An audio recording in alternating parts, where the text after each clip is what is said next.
All right, Heather, A through Z. I'm going with M.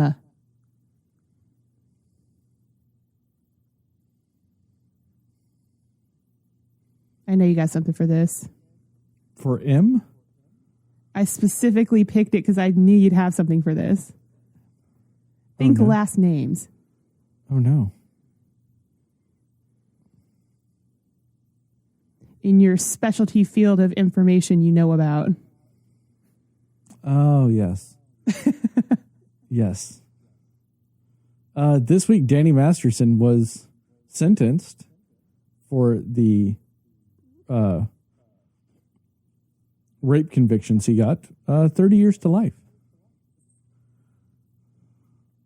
Nice. Yep. And in more shocking news with that, lots of people from that 70s show wrote letters to the judge to talk about what a good person he is.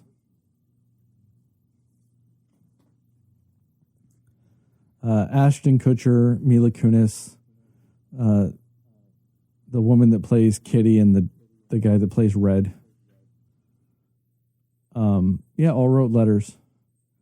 And they're like, hey, but he was a good guy. He helped out firefighters after 9/11. Do you want to know what that actually entailed? Probably not, but yes. What? Him and the Church of Scientology gave them free Scientology bullshit. That's how he helped out firefighters after 9/11. I mean, and here's the thing, even if it was more than that or whatever, doing like one good thing does not negate the terrible thing, in my opinion. Well, at least not this terrible thing. I don't care if he pulls somebody out of the rubble.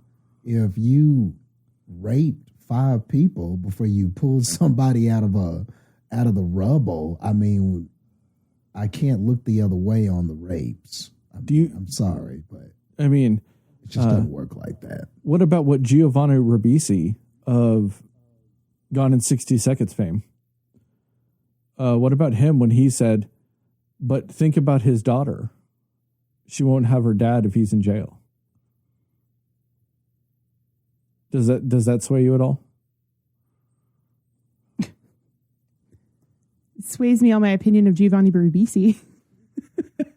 No, it doesn't. But it doesn't, because also, like, this is probably, unfortunately, in some way protecting his daughter in a way too, by him not being there. To me, my thing with it is let's say he's not an even worse piece of shit than we already think he is. And let's just say he won't rape his daughter. Let's give him that benefit of the doubt, I suppose. But, like, what about her friends? Like, I think that would still be a worry. Exactly. Like, yeah, you know, or any of her friends' moms, or just any other woman that might be around. Like, yeah, her friends or her friends' moms. Yeah, exactly. Like, who knows? Yeah, it's just, I hate that excuse. I know he murdered 5 people, but what about his kids? They won't have a father. Well, yeah.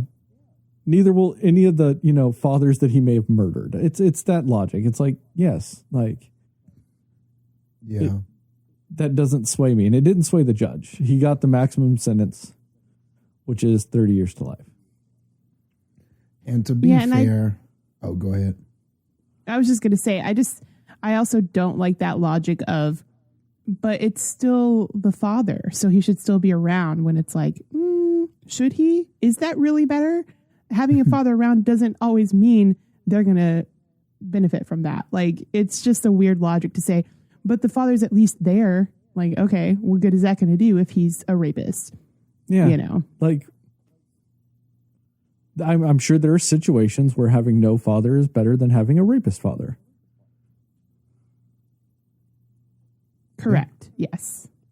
I imagine so. And I think that sometimes in a lot of these situations, when it's somebody that you know that has committed the crime, or somebody that you're close to, or a family member or something, I know that sometimes it can be difficult for people to process that or admit the truth in that, or there's all these mixed feelings that go into it, especially if you have like interactions with that person personally. So I get the mixed feelings, but I just don't feel like I would ever be a person. Like if I found out, like let's just say I found out my dad, who I have a pretty good relationship. I would say it's good. I'd say it's better than good. I have a good relationship with my dad. Let's just say I found out that he was convicted of all of this and stuff. I think even though it would be hard in some respects, I just feel like I would have to accept that he did it. I would have to accept that the evidence and everything, I would have to accept on some level that is him and this is my life. And I think some people struggle with that. Like they don't, or they just refuse. I think you have to kind of make yourself, I think you have to understand and try and process as best you can the truth of that. But I feel like when you don't, you're running away from that truth of what happened. I agree. And the funny thing is I'd be slightly more understanding if they still just couldn't bring themselves to believe it. You know what I mean? If they were like, look, I still don't think that he was even capable of that and all this other stuff. That almost to me would be slightly more reasonable than them being like, I completely understand that he has been found guilty and he probably did it. And I respect victims, but he's a good guy. Like, that I can't get with that. Like I said, I understand if, like I said, if they just don't believe it, even if that is just misguided because of the closeness of the relationship. I'm not saying that that's like, got any merit to it. It's just that would be more understanding than being like, hey, it really sucks for these victims and I'm sorry, but, he gave me $5 once. He's a stand-up bro. Yeah. He gave you the shirt off his back. I mean, it's that weird dichotomy too of like, he might maybe be the most amazing father in the sense of how he takes care of his daughter, saying that, he doesn't do things he shouldn't do. Both can be true. He can be a good father to his daughter, but also be this terrible person otherwise. You know what I mean? Like there's kind of like what you said, Jastin, of even if that's not what I saw of him and that's not how I grew up knowing him, I have to understand that this is the truth outside of me. This is also the truth of who he is as a person. Yes. And accept all of that, not just some of it. But I think people, most of the time, they just only want to accept one aspect of that person. Well, it's kind of like, John Wayne Gacy, for all accounts, was a great KFC owner. He was fantastic at being a businessman. He was also fantastic in the community. Dressed up like a clown, went to children's hospitals, made the kids feel good. Also raped and murdered a ton of people. Like, yeah. Still a big old bag of shit. Mm-hmm. One funny thing out of this story is a lot of people for the longest time used to give Topher Grace a lot of bullshit because he left that 70s show in the last season. He really never associated much with the other people from that 70s show. Just kind of left and went and did his own thing. And everybody's like, look at him. He thinks he's better than everybody. He's just an asshole and all this other shit. And then, turn around and now, this whole incident happened and a bunch of the cast members from that 70s show are like, hey, be nice to Danny Masterson. And you know who didn't do all that? Topher Grace. He just went on Instagram and was like, you know, I stand with victims. Fuck all this other bullshit. Like, Yeah. so I'm like, you know what? Go Topher Grace. I'm glad that I can actually appreciate him more. I was always a fan, but that makes me be like, good, I don't have to hate him now. That's lovely. In other news, surprisingly so, the Drew Barrymore show is coming back to make new episodes. And why that's news? Will this be a second season? Fourth. I don't know. Oh, fourth. Okay. Why that's big news is because her show employs WGA writers, and they are coming back without their writers. And also saying, hey, we still support all these people striking. Interesting. Yeah. They're like, we're still not going to have people on to promote work. But still, either way, anytime you have an actor, musician, anybody, if they come on her show in the fourth season, they are officially, what is it? When you cross a picket line, strike busters. And they can be blacklisted regardless. So the sheer fact of, even if it's like, I don't know, let's just say Adam Sandler, because, you know, they're friends. Adam Sandler goes on the show, you know, just to talk, you know, not promoting any work, not doing any of that shit, just going on, talk about their kids, you know, talk about just bullshit, right? That's picket crossing to do that. So. That's really surprising then that they're allowing this. It's just some bullshit. That's all it is. It to me, it might even come off as studio pressure. It almost could be even that the studio was like, if you don't come back, you're not coming back.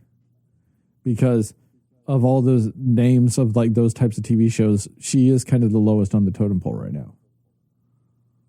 Of those like daytime talk TV type of shows like that. Now, some daytime shows have still been going because they don't use WGA writers. You know, they are not, you know, doing anything wrong as far as the strike goes, because that's not what they're doing. You know, like, what is it?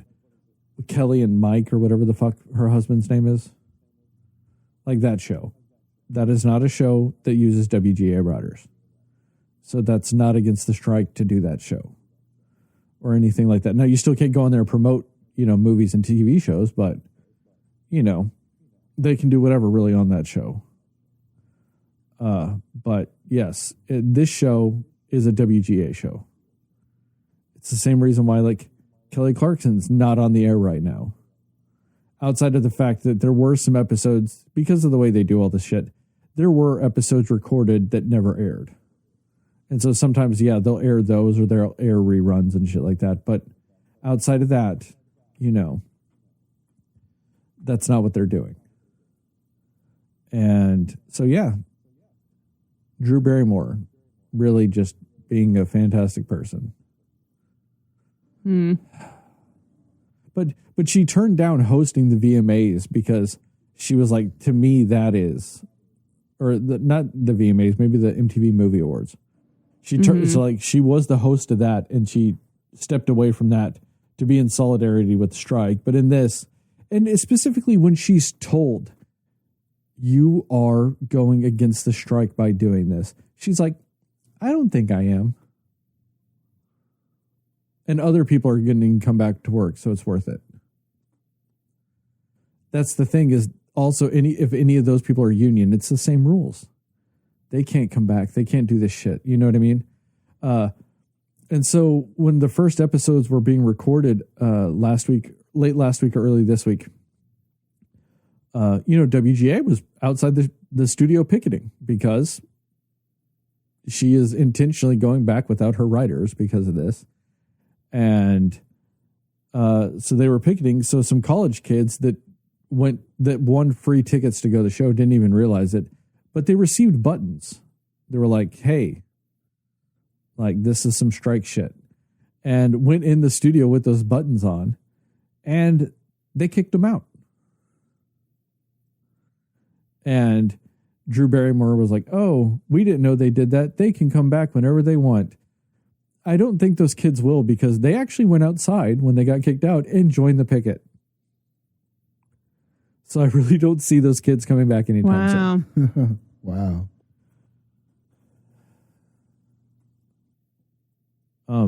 And some other weird news. Vulture did a report this week about how it's somewhat easy to scam Rotten Tomato scores. So the specific instance in which they're talking about is the movie Ophelia with Daisy Ridley. Essentially, it was a Sundance film. It was released in Europe. And when that movie came out, or when its first reviews came out, it kind of had a bad score. So this PR firm went to a bunch of the lower end Rotten Tomatoes reviewers and essentially gave them $50 and a copy of the movie and was like, hey, review this movie. In doing so, the reviewers either released a positive version of the review, or if they had a negative one, they wouldn't release it on their main site. They'd actually create a blog and go post it there so that Rotten Tomatoes wouldn't take it as an official review. All because they received $50. And in doing so, it raised the Rotten Tomato score from like a 51 to a 63. Which isn't, certified fresh, but it's a fresh review. It's positive, at least. Yeah, it's positive. And in doing so, after it became a positively reviewed movie, the movie got distribution rights in the United States. A company paid a couple of $1 million to distribute the movie in the United States. So not only does it game Rotten Tomatoes, it also games the system to say, hey, this movie's good. You should release it in America. So they gamed a distribution company, too, in doing so. Wow. Damn. I want to be big enough someday to where they attempt to bribe me. With $50, too. Yeah, with $50. And I think that that's the best thing about what we do. Is we do this shit for free right now. $50 ain't going to sway shit for me. Yeah. Like, I'd much rather take no money and just thrash a movie. That's more fun. Like, I'm also the type of person where if they did that, I'd read the email on air. Like, this is what they attempted to do. And then I'd feign being offended that my opinion's only worth $50. I've at least got a $72 opinion. But yeah. So Rotten Tomatoes might be just a bunch of bullshit. We don't even know. Yeah. Who knows how many times that has been done. That's crazy. Also, why are they doing that for a random fucking movie like that, but DC won't even try to do that with Black Adam? Like, come on. Right. Like, and how many reviewers do you really got to pay $50 to? Even if you do it to like 200 reviewers, that's what, $10,000?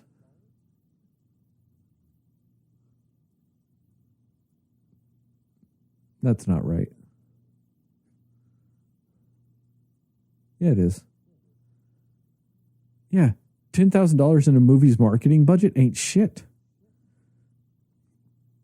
Get that, like, get that fresh tomato. But yeah. I still can't believe people are selling their opinion. Like, people that are good enough or serious enough or whatever to be considered by Rotten Tomatoes, and their opinion can be swayed by $50 fucking dollars. So much so that they're like, man, this is a bad review. I'm just going to release it on Tumblr or whatever instead. Like, come on. Like, why even release it then? Like, if you're going to do that, what's the point of releasing it? Yeah. Just so you can act like you have integrity? Yeah, that's what it is. That's exactly what it is.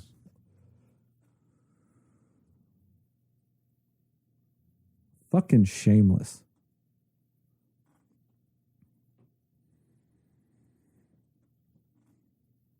Just like the movie we're going to talk about tonight. King of the segue. Yeah, that was top tier. Here's the other half of my segue.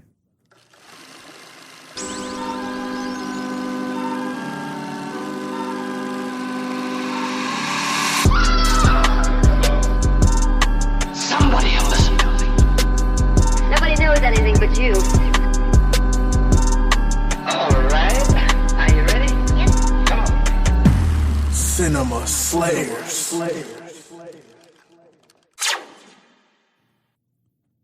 Hey, Cinefans, and welcome back to another episode of the Cinema Slayers podcast. I'm Sterling, and as always, I'm joined by Heather and Jastin.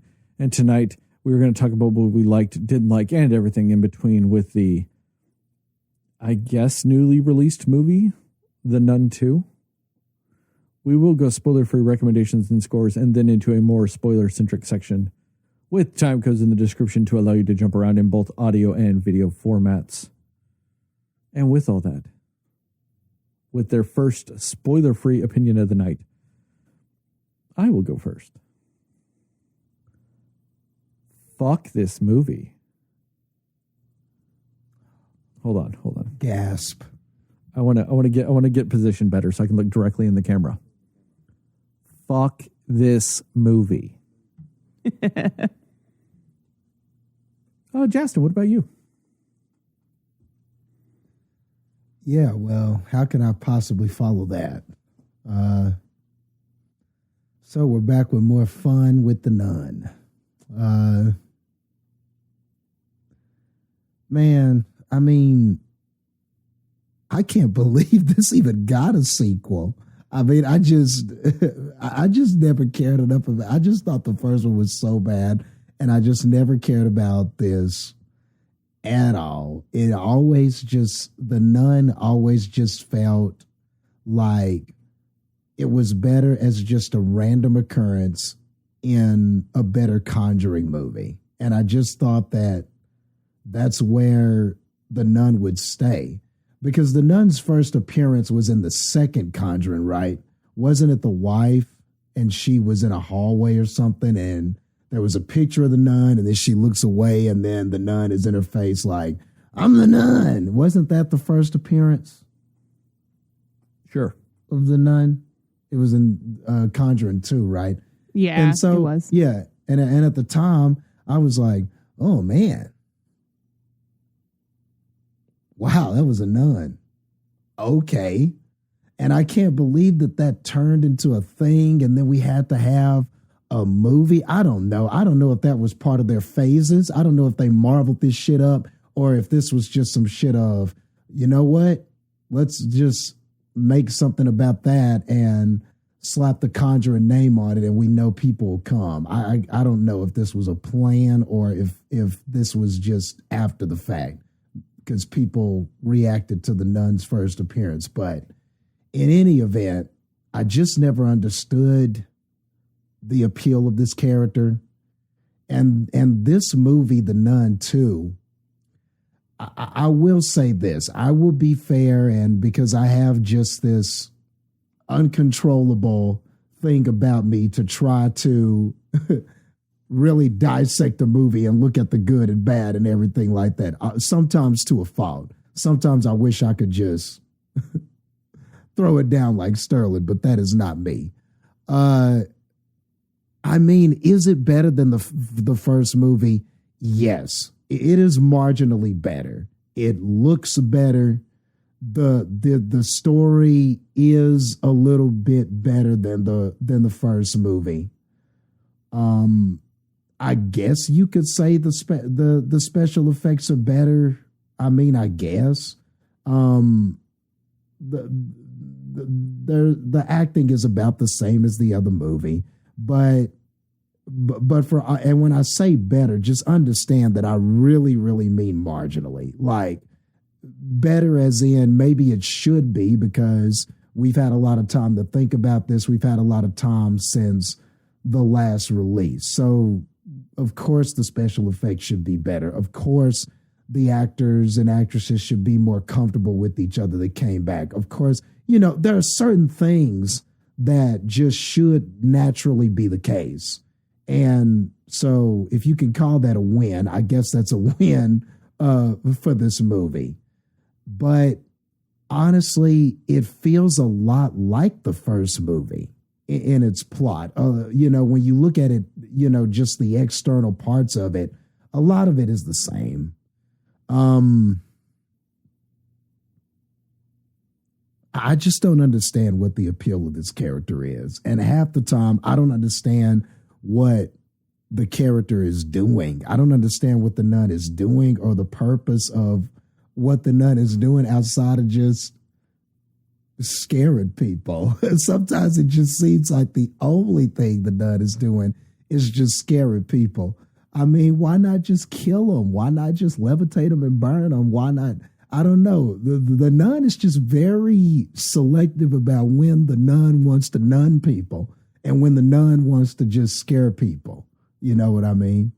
And I don't get that. I still don't understand the methodology of the nun. So yeah, man, nothing about this was very enjoyable. It really is a bore. Nothing about the story was fun or interesting. It just kind of goes and then it starts, it sets up a few things.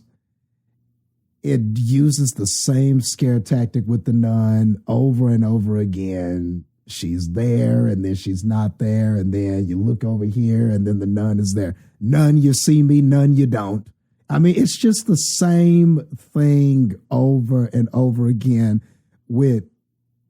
except we're just in a different set. We're in a different place, but the nun techniques are the same. So I don't know, man. I don't know how we got to us. This is one of those, it's mind-boggling how we got a second movie. And if this is all you're going to do with a second movie, like, what is the point? And the last thing I'll say, go ahead. If you want to know why this movie got made, I can actually tell you.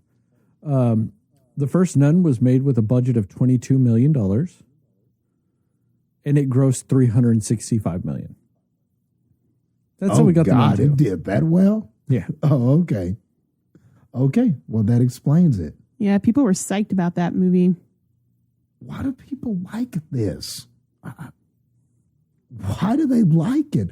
I mean, I went back and watched that first movie and I was like, it was such a chore to get through. Like, I don't understand what the appeal of this is, other than it's a nun. I don't know. I don't understand why people but like it's this. A Normally, demon I can. Nun, Jastin. It's contradictions. It's I edgy. guess so. Yeah, it's edgy because you got the nun doing bad. The big bad nun. I will say that there was one entertaining part of it, and I don't care. It's kind of a spoiler, but I don't care. The nun grows to a big giant size, and I was just in my head amusing myself, coming up with names for the big nun, like Super Meek or Big Nunisher. So I'm just constantly coming up with names, laughing to myself, and I bet the people next to me were like, "What the fuck is he laughing?" But that was why. What is he doing? I was just coming up with names, Army of Nun. I don't know. I just was, whatever I could come up with in my head was more interesting than what was happening. So, yeah, I entertained myself thoroughly when that happened.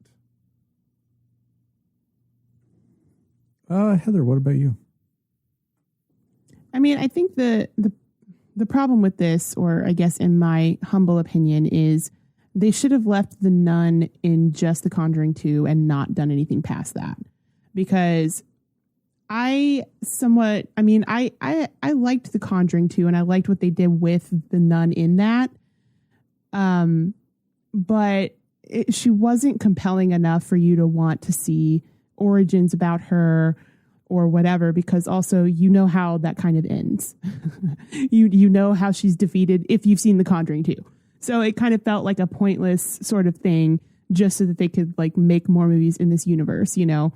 But it just, and that was the appeal, and I think that's what the whole thing was with people wanting to go see this. The original movie was, oh, she was so creepy in The Conjuring 2, and oh, that looks like it's going to be so good and so scary and all this stuff, and that was the appeal of it. But it's like, you got to give more substance to this if you're going to make these like origin stories, and two of them, two like pre-origin stories of who this is, which maybe it's just me. I still don't really fully know who she's supposed to be and why we should care. Like, you know what I mean? Like, you do two stories about this and you're not actually telling me much of who she actually is, other than just like, oh yeah, took the form of a nun and killed people or whatever it was. I don't even remember, to be honest, which is really sad. It's really, really sad, because I don't think that they cared enough about her backstory. They just cared enough to be like, let's do a setting where she would fit into it so that it can be scary and we could do a lot of jump scares. You know what I mean? Like, which, I mean, I think that this was probably one of the most underwhelming horror movies that I've ever seen, because I am somebody who pretty easily gets caught by jump scares. You know what I mean? Like, jump scares get me. There was 0 times when a jump scare got me in this movie. And I'm like, that is an impressive task if you can't get me to jump at something that you do in a movie. Like, I'm not saying I'm the worst with it or I'm like super dramatic about it, but loud noises that I don't expect to catch me off guard, I'll jump. But nothing that they did in this movie made me jump, because either one, it wasn't built up enough for me to like be scared by it, or you knew it was coming because it was in the trailer. And this movie was really bad about doing the best parts of the movie in the trailer. And that was kind of its downfall as well. But I mean, I think really the problem is, I think it suffers from the same thing that the Last Voyage of the Demeter did, with not actually building any sort of tension. And they really thought they did, but they didn't. There was like no tension. It was like, you feel like they're just going from scene to scene, just cutting between different things just happening on screen. And I'm honestly like, I don't really know what story they were trying to tell with this movie. Like, was it about the nun? Was it about Maurice? Was it about Irene? Or who was this about? And why? Like, I don't know what they were going for. Like, and because of that, I feel like you don't care enough about any of these characters to care whether they live or die or what's going to happen to them. And this is a second movie with most of them. And I feel like that's really sad. Like, I don't know what they were doing. I mean, I guess I was going back and forth about this with like, is this better than the first Nun? And I don't think I could say it's better than it. I didn't rewatch the first one, and I probably should have, but I guess maybe because there's more people to kind of spread around what the movie's about, even though that's also its downfall, I feel like there's more interesting characters in this one than the first one, because there's more characters, you know, and maybe that's a little bit why I could see people liking this more, but it's also just very pointless to even have any of these other characters, you know, like you brought in Storm Reed. I love Storm Reed. I think she's great. She was very pointless in this movie, in my opinion. She added something to it better than most other people did, but she was still pointless. And if I'm saying that about her, imagine how pointless I feel most of these other characters were. But it's just, they really thought they had something with this and they didn't. And that's the problem with it. Like they they were banking on like, oh, we're going to do bigger and better and more creative like jump scares with this nun. And they didn't do that. So I was not a fan. Obviously I wasn't a fan of the first Nun movie either, but yeah, the fact that I just throughout this movie was waiting for a moment to happen when I was actually going to be like feeling some sort of tension or feeling like, oh no, what's about to happen? I'm about to get scared. And I just never had that feeling at all in this movie. And I also unfortunately think that Thaisa Farmiga, who is the lead in this movie, was not good. I feel like she sounded very cartoonish with everything that she was saying in this movie, which is weird. Like, I mean, I've seen her do other things and she's good, but in this movie, every line she said felt very forced and very like she was talking out of like a cartoon. So that was also a problem. That was a little off-putting. So yeah, I was not a fan. Definitely more problems than not. And also, I think all problems. Like I'm trying to think if there's even a win in this movie, and I don't really think there is. So yeah. Recommendations and scores? Yeah. Oh, yeah. Recommendations and score. Heather, go. I mean, I'm not going to recommend this, but something that a friend of mine was talking about earlier was if you have a streaming service that you're already paying for and it comes on there and you have absolutely nothing else to do with your time, give it a go, I guess. I was like, you know what? If you're just really somebody who you're going to watch this no matter what, that's the recommendation I give you for sure. But I don't recommend it. I don't think there's a point in it. I think it's it doesn't really add anything to any other story with the nun involved. It doesn't really add anything to your horror queue of, you know, this is a scary movie that's going to really get you. It doesn't need to really be on your list of watches every year. It's not a very cohesive story. It feels like it doesn't really have a direction in what it's trying to tell you with this movie. And on top of that, everything is predictable as far as what they're trying to do to scare you. Therefore, nothing is actually scary. So they kind of fail on story front and on scary front. So no, I don't recommend it. There was a couple of performances that I didn't hate in this. For that, I will give 3 points for just the 3 performances I didn't hate out of 100. Did you say 3 or 30? 3. Big 3. All right, Jastin, go. Man, that's not too many points. I was Telling trying you to this think. is so bad. It's not very many. I mean, you could have given it. That's out of 100 points. He gave it 3. All right. Man, that's low. What's happened All to right. me? What has happened to me? I mean, damn, you gave it 3 big ones. All right. So I was trying to think of how many, like, are there any situational recommendations I could give it? And the answer is none. So I guess it's none for the nun here. I was about to ask if that pun was intended. I was too. Yeah. None for the nun. I think, like you said, like, I don't know how anybody would buy this or want to purchase this with any sort of anticipation. I'm happy that we caught this before it got to streaming, so Sterling didn't have to purchase it. I'm glad we at least saved him from this one. So I feel like in that way we did our due diligence. Yeah, it just, I mean, It's just not fun. And I think I'm done with the Nun. So, you know what, Heather? This hardly ever happens. Tell me a so better score you'd give this. Yeah, I'm going lower than you. I'm going 2.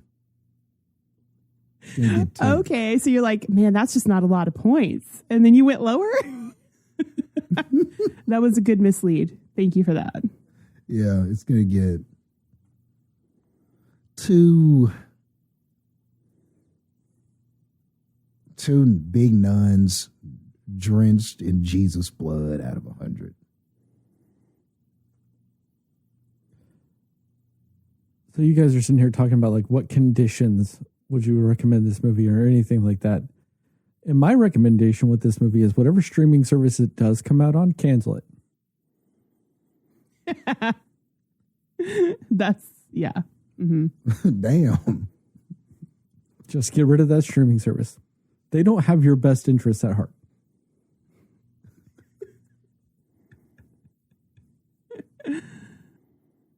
And I think it's funny. You guys are like, oh man, our scores are so low. You guys are just giving away points fucking willy-nilly over there. I mean, I am aghast by just the sheer generosity that you two have with points for this movie. I thought you might be actually proud of how low I went for this, and it's still too much. I mean, yeah, me too. I can explain my 2. I can explain my little 2. I mean, you guys are acting like you're millionaires in an Atlanta strip club with the amount of money or points you're throwing around.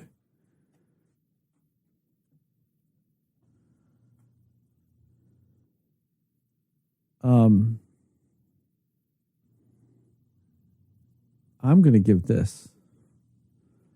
Let me get my calculator ready, because this is going to be a tough one. Oh, God. I'm going to give this movie a negative 666.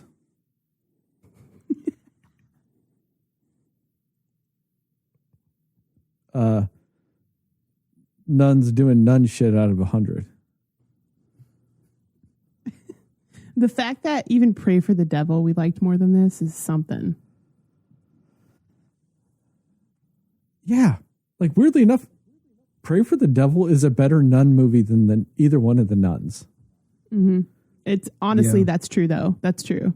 Even Anne Wick at the end was better than this. And I was about to say the Pope's Exorcist is probably a better version of this story. Like with the demon, we got a family, we got to get a thing, it's almost this story, you know? Why is this movie weirdly like a convent version of a Resident Evil game? Where you've got to go get this key to open this, to get that, to beat the nun? What the fuck is this? Like, why are there fetch quests in a nun movie? I know. Cinescore negative 220. Nice. Nice. I'm proud of us, guys. Spoilers? Yeah. Yeah. Spoilers. I'm going to start spoilers a little different today. Jastin and every listener out there that is a person of color, I'd like to apologize to you for us having watched this movie and talking about it now. Because it is tantamount to more essentially making you watch this. Is essentially a hate crime. And I do apologize for that. Because if there was ever a movie of just nonstop white people bullshit, it's this movie. This is a 1950s version of a white person problem horror film. I mean, and you want to give it credit for trying to have some diversity in the cast, but like, they still went straight up like, hey guys, we've got a black person, but don't worry, this movie is just some whiteness happening the whole fucking time. Yep. That's a great way to put it. Yeah. I mean, I'm not a fan of the Conjuring universe as a whole. I made that very clear. When we did the, what is it, the Conjuring 3, The Devil Rings the Doorbell, whatever the fuck that movie's called. Yeah, that's close it, enough. I believe. Yeah. Which this movie weirdly tries to tie into. The mid-credit scene of this movie is a scene from The Conjuring 3? But why? A movie that came out like, what, 2-3 years ago? Whatever the fuck it was? And they went, oh, we need to tie into that movie. Which also, I don't understand, because even within the timeline of the Conjuring universe, this movie and that movie are 25 years apart. Why are you trying to tie them together? If you go into the chronological order of the Conjuring universe, the oldest movies, timeline-wise, are The Nun, then it's Annabelle Creation, then The Nun II. So why are you tying this to anything? And then, let alone tying it to the movie that chronologically takes place last. Yep, that's true. That's how nonsensical this bullshit is.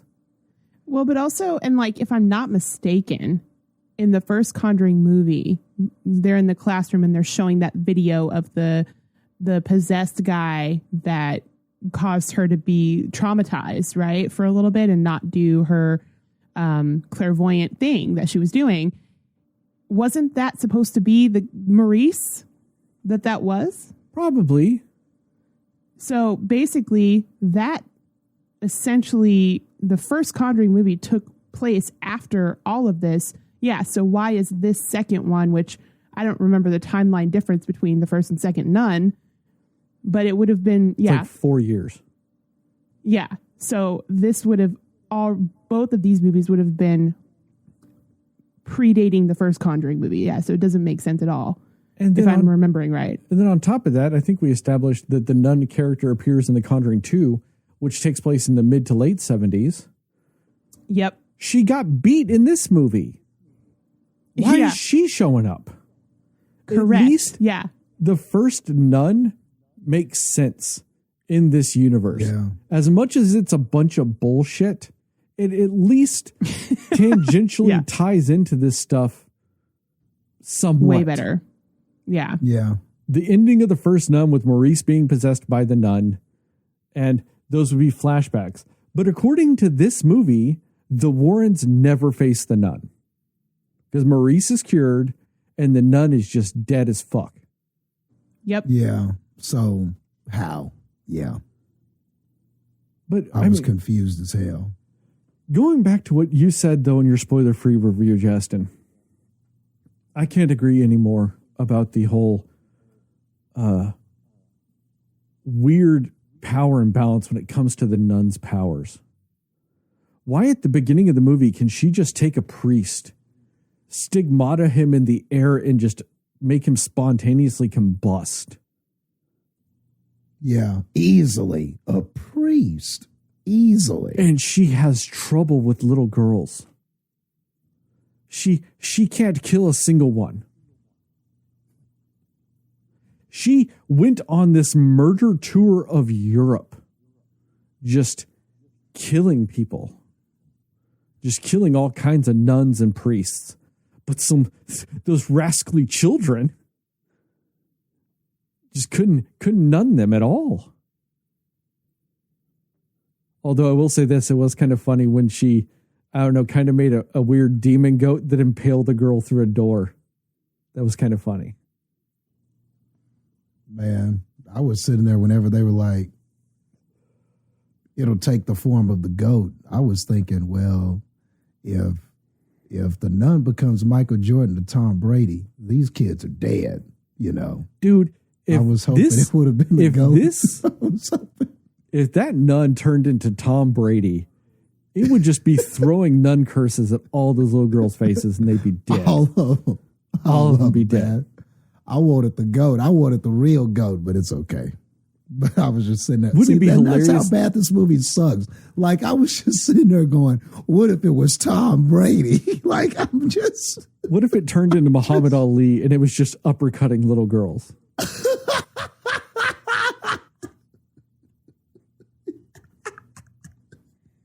Now that would be a movie. I think Sterling would absolutely love that movie. And him talking shit, but sounded all ghoulish and shit. Would have been 100 out of 100. If Muhammad Ali showed up uppercutting little girls, 100 out of 100. Takes the form of a goat. What is that? Is that a goat? No, it's the goat. Muhammad Ali. Yeah. Floating like a butterfly, stinging like a bee. I mean, I'm not to be a contrarian or controversial on this podcast. I don't even consider Michael Jordan the GOAT. I think it's Kareem. Okay. I don't think I'm crazy. I just think Kareem slept on. But even without that hot take, if Michael Jordan was just slamming these little girls' faces like it was a ball, oh, sign me up. I know, like, just they missed an opportunity, man. Grabbing the white nun by the face and just slam dunking her through the bell tower. Oh, cinema classic. Exactly. Oh, with his he could be sticking out a demon tongue while he does it. Oh man, I'd be buying Jordans today if that was the case. But imagine a 3-headed goat monster that was Jordan Brady. Like, what could you possibly do to a monster that was like? Yeah, Jordan Brady and Ali. Can you imagine that? Dude, you try running away. Just die. You'd just be dead. You try running away. It fucking just chases you down, grabs you by the head, dribbles your whole body, lifts you up, punches you. And as you fly away, it just throws a fireball that just combusts you. All while talking shit the whole time. The whole time. Oh, man. Let's fucking go. You know, like, I mean, it would be saying all that. It would be, that would be horrible. That would just be the worst. So, yeah. But it'd be the best movie. Like, yes, it would. Yes, it would. I think it would be the greatest movie of all time. But also yes. To show you how much this franchise once again loves to just use like mainstream satanic imagery. Roughly when that cathedral or whatever that building was built and all this other stuff,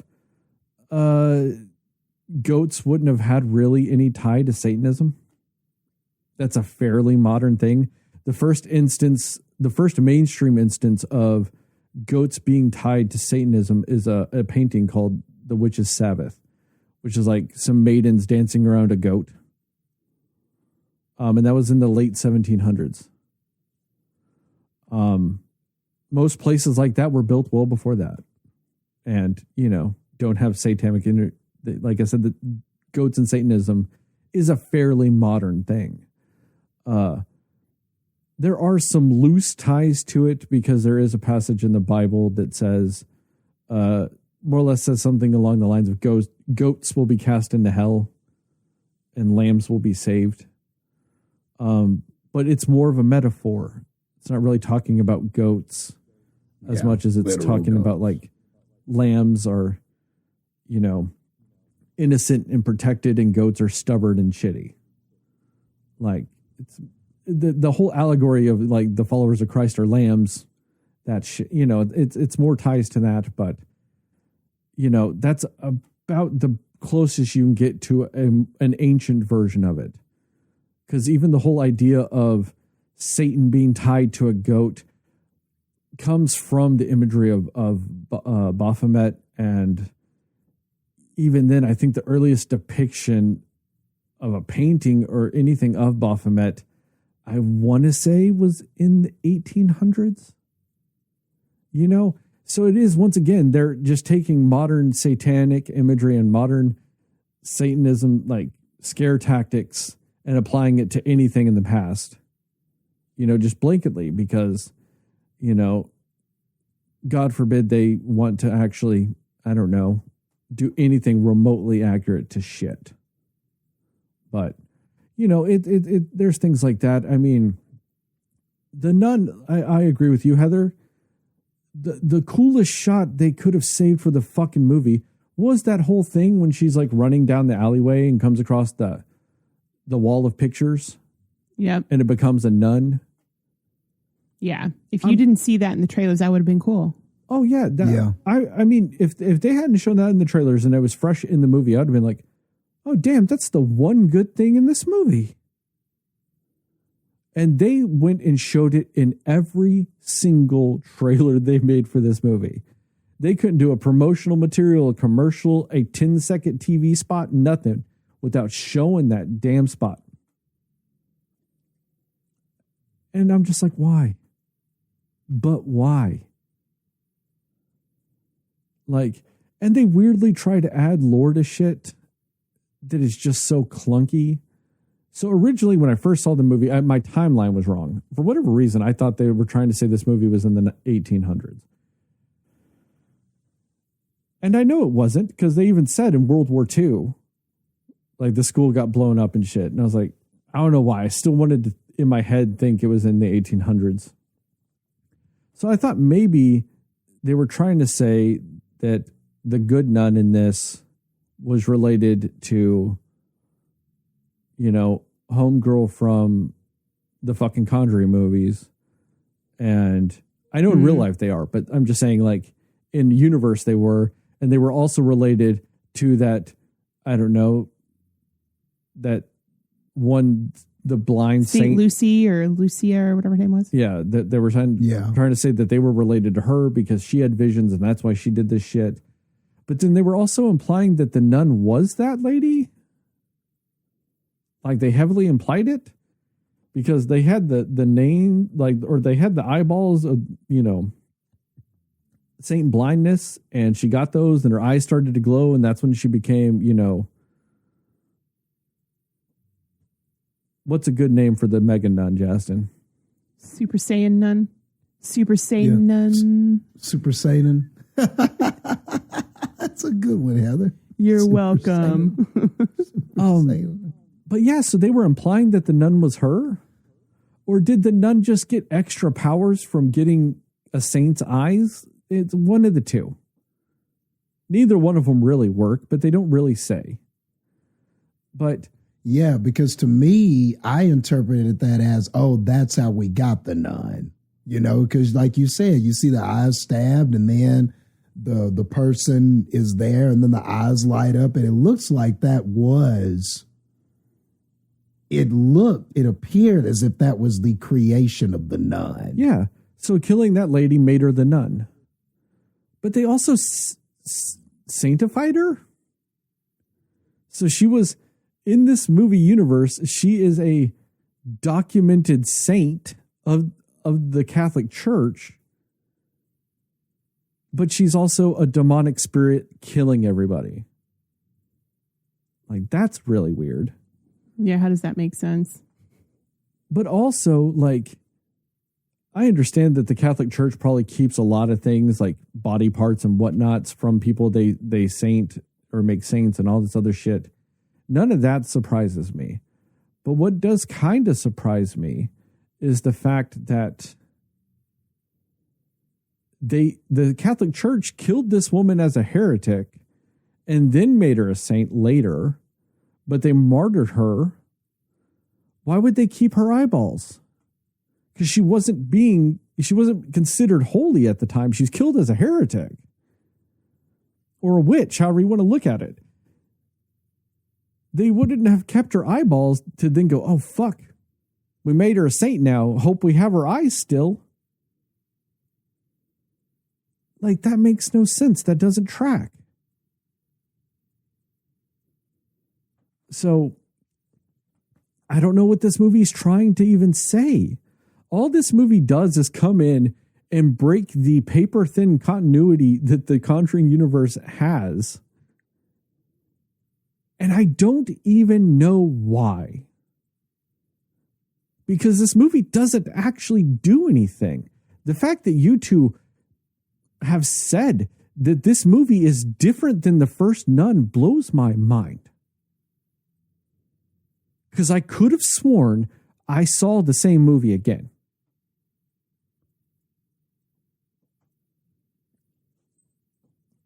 And I don't know why. They did nothing to further anything. Outside of furthering, I guess they're hoping their bank accounts.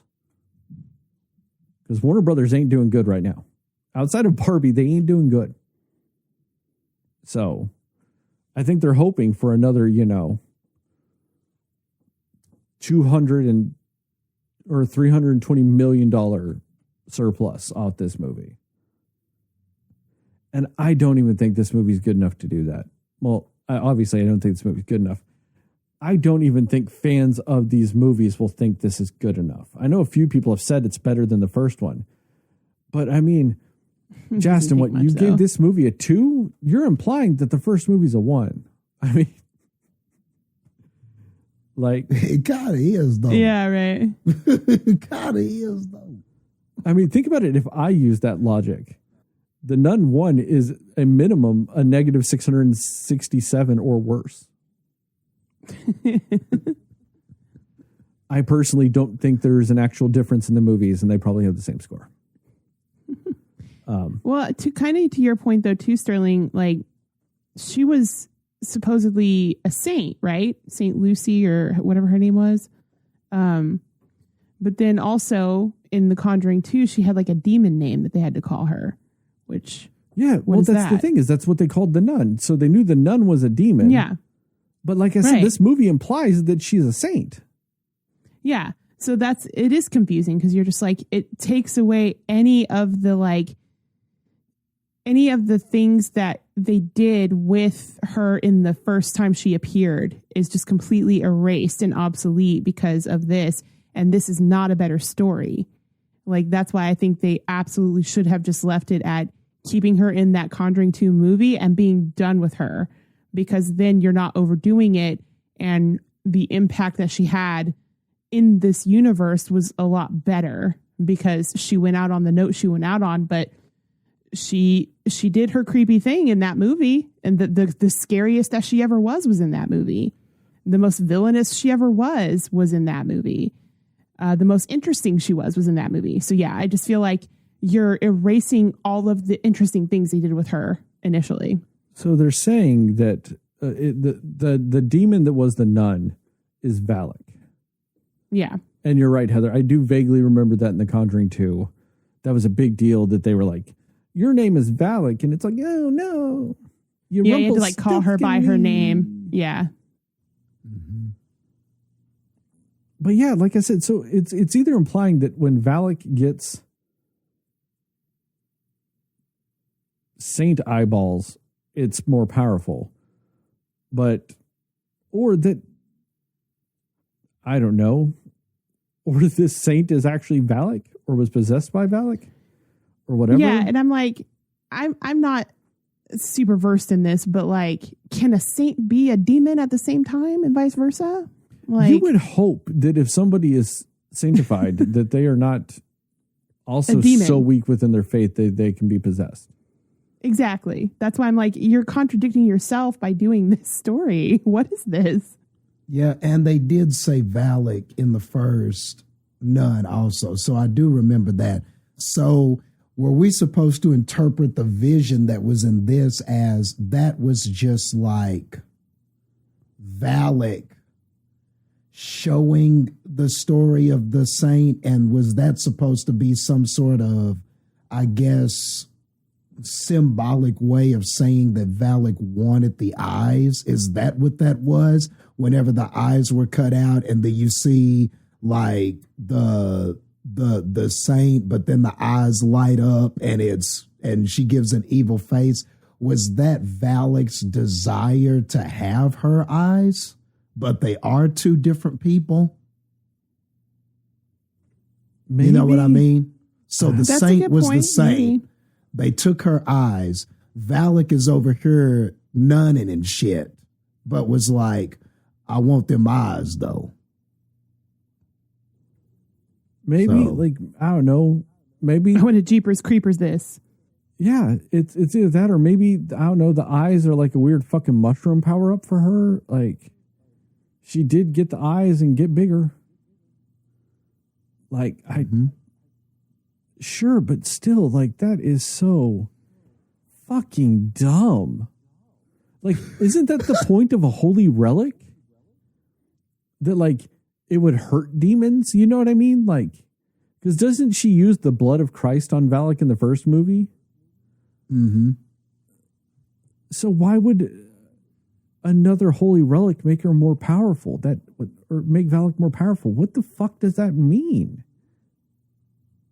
Well, when Saint Irene had it in her hand, it hurt. It hurt Valak. But then when Valak had it in his hand, it made him, super Saint Nun, super meek. So, I mean, why would it hurt him with this person, but help him when he had it in his hand? I didn't understand that either. 1 second he was getting hurt by it. Then when Valak got it, the nun got it, then it was like, all right, I'm powerful. But it just depended on whose hand it was in.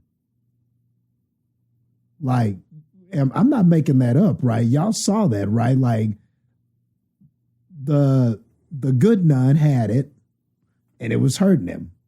She was she was shined it on. She did the Power Rangers to her. Yeah. Yeah, it was like the Power Rangers, and it was hurting him. But when Valak got it, it was like, oh, I'm all powerful. I didn't understand that either. I didn't understand how you control this thing. How could it hurt but help it? I didn't understand shit, guys. I was confused.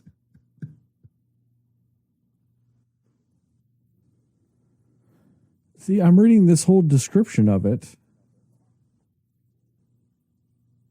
But, okay. Yeah, I was trying to read something too. Go So ahead. they were saying that the power of St. Lucy's eyes did help them beat her. But I'm like, I don't remember that being a thing at the end of the movie because Valak had the eyes. They're also trying to say that because of the first Conjuring movie and because of the nun, that Valak's not actually beat in this movie and is just lying dormant in Frenchie and will come out later. Okay, then It's still, not what very the clear. fuck is the point of this movie then? Yeah. Oh, You were literally ending at the same point you ended the last fucking movie Right. at. Yeah, that makes it Exactly. worse, honestly. yeah, that makes it so much worse. I mean, and like I'm reading this thing too, and it's saying that Lucy was a saint whose eyes were gouged out by her executioners after they discovered that she wouldn't burn when set on fire. Valak, who's a former angel rejected by God, has been murdering Lucy's descendants in order to claim her eyes. Or in order to claim the eyes holy power for itself. So maybe Valak wasn't Lucy, Okay. but wanted the eyes. Okay, that's of fair. Lucy. So Valak's not Saint Lucy, but just wants the eyes. Right. But also, why do they need to? Why does she need to kill the descendants to get the eyes that are just in a box? Just go get the box. Like you, this isn't a Highlander situation. You don't have to kill all the descendants to get the power of the eyes. The eyes are just in a box. Just go get those. Maybe because they were in like a holy church, Valak couldn't get in or something. I don't know if that's what they were going for, but Valak's been running around churches this whole fucking movie. Like, that's true. That's all through Valak Maurice, does. actually. Yeah. like, yeah. Yeah, that's what I didn't understand either, because they tried to act like, well, Valak needs Maurice, and that's the reason why he was there, because he was trying to use Maurice to find the eyes. But why? Well, why did you need to possess him and have him over there walking around looking? I just didn't understand anything. But why also, couldn't Valak just look in nun form? I just don't understand. well, okay, let's say he needs the corporeal form of a person to do that. Then why don't we see Maurice looking for eyes the whole movie? He ain't doing shit. Yeah. Yep. He's just walking around and doing snap, crackle, Normal pop people dances stuff. and stuff Yeah. like that. But he would do that staring at a wall. He wasn't even like looking around, nothing, just staring at a wall going, like what? But also Yeah. like, why is it that, and that was the thing too, sorry to step on your time, but like why was Maurice so thrown off by seeing the nun when technically the nun was possessing him, right? Well, see, that's the whole thing, is it's like the nun can make its own form, but to physically do something, it needs Maurice. But then also there are times when the nun just grabs people and makes other people. Mm-hmm. Like it made that one headmaster lady come back.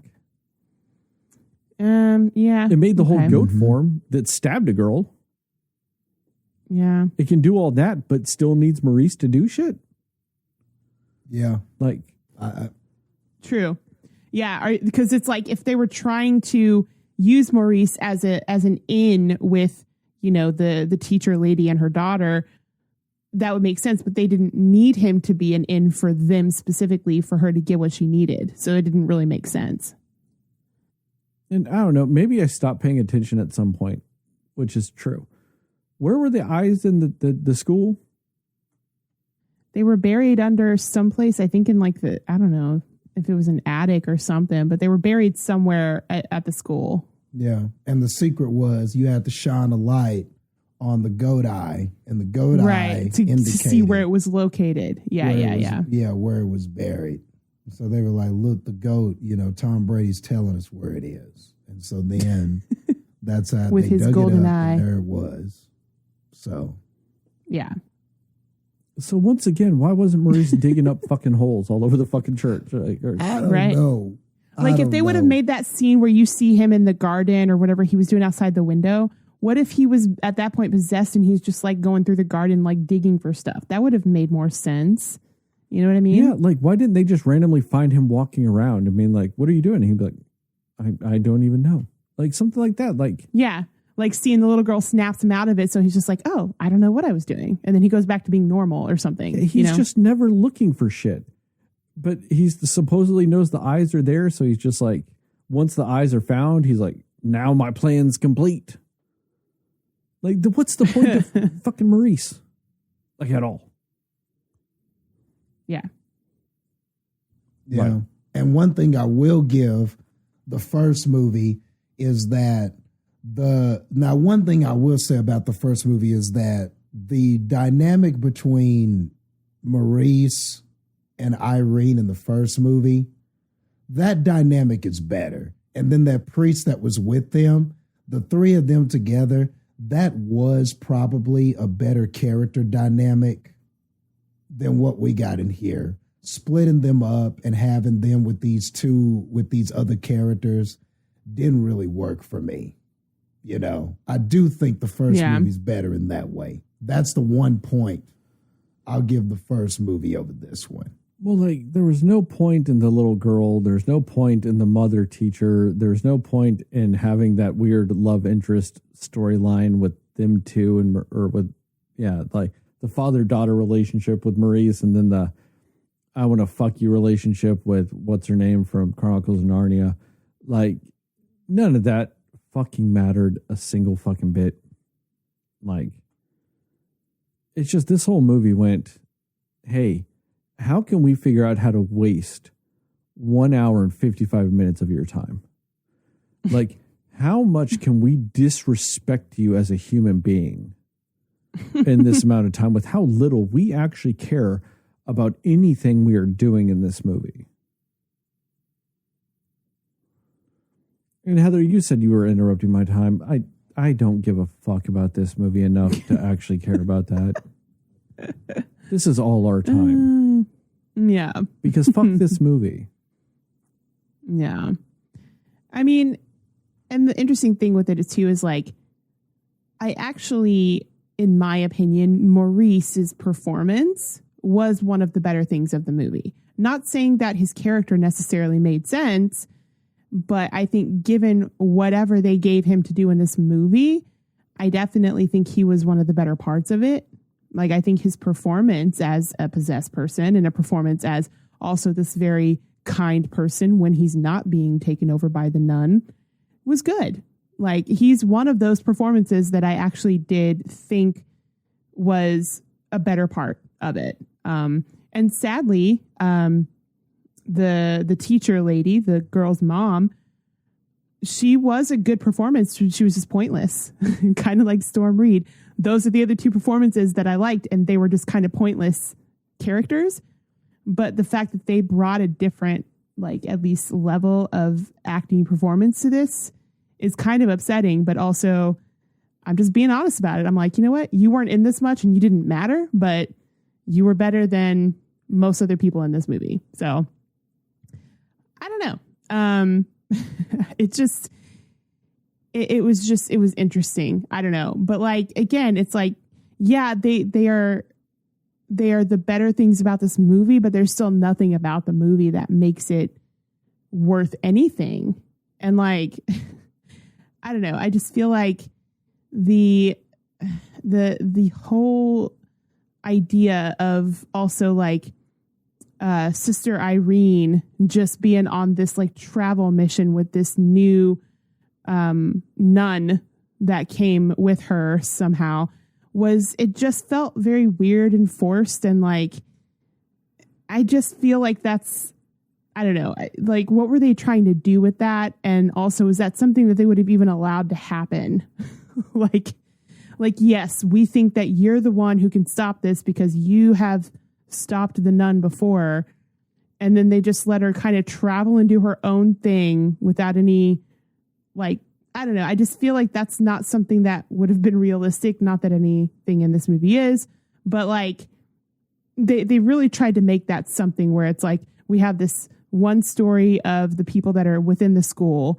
And then you have this other story with Irene trying to get to the people in the school. And just like, I don't know. I feel like they really tried to make that an awesome element. Like, yeah, she's going to travel around and she's going to find what's going on, you know, kind of like, I guess maybe similar to what, you know, the Warrens in the movie were doing, where they're just like traveling around to places trying to help them or whatever. Like, I don't know if it's trying to kind of represent that or emulate that as well with this character, with this nun character, but it just didn't work. Like, I don't know. And maybe that's why I feel like Sister Irene was so disconnected for me as a character, because all she's really doing is running around, like just trying to find where like the Maurice, or not even Maurice, like she's just trying to find where this thing is. And Storm Reed just coming along just because, no actual reason. Also, she's not even somebody that, like, she seemed like she was a little bit unsure in her own faith with the whole thing. And she was kind of forced to be in that position that she was in as a sister in this convent. And so I'm like, I mean, I guess maybe just as somebody who could like help you search and stuff like that. But as somebody, if you're like trying to, you know, get rid of a possession of some sort, her being a little bit shaky in what she actually believes wasn't going to help you actually get rid of this demon and expel this demon. So I feel like I don't know what the point of making her that character was. Cause like it was compelling to be like, hey, I'm a nun and I'm a sister in this convent because I was forced to be, more so than I want to be here. That's a compelling story, but they didn't do anything with that because it meant nothing in the end. And it's almost like that wasn't even a backstory for her by the end of this movie, you know? And also the story with who was it, the older lady, the lady that was, killed in the school. Headmistress. Yeah, the headmistress. The story about her, was it her son who died in the Yeah, son. Listen, I'd watch a movie about that story. Sound like a more interesting story of what happened to him than whatever they gave us in this movie. So if you want to do a side story or whatever, that seemed like it would have been more compelling. And they had elements in it that were like, oh, this is creepy. Maybe they're going to use this more. They used it for one scene and then nothing else. And that was kind of wasted because you feel like for like this little bit of time, they're building that up to be something. Right. And then they just do one scene with it and they're done, basically. And so I just feel like that was a waste as well. And it was honestly one of the more interesting parts of the movie was like, oh, she's seeing her son who's dead. And like, that's how the nun is kind of luring her in. Like they could have done so much more with that. And that would have been really kind of creepy and cool to see. But they just it was so short lived that you don't care. Like that could have been a story you cared about, So I don't know. It just felt very off and like very like a movie that was trying so hard to just be like scary. Like they were trying so hard to be like, okay, here's a moment where we could do a scare. Here's a moment where we can do shadow lurking of the nun or whatever. And I feel like it was based off of that. Like they're like, let's make a movie where there's all these like scary elements to it, but not actually making it into anything. And then because they tried so hard to focus on that fell flat because they were so like, yeah, let's put all the creepy moments in the preview of this movie so that you're not scared by anything that happens. Like, I just don't get it. But yeah, I think the thing that bugged me the most, or one of the things that bugged me the most, was just how inconsistent the timeline is of this story in this like universe, because it doesn't make sense at all. And it's like they're erasing everything they built as far as who the nun is and where she fits in the story. And it doesn't make it better. It actually makes it worse. Like there's some movies where they'll say, okay, we're going to just retcon this and it's going to be better. And sometimes that works.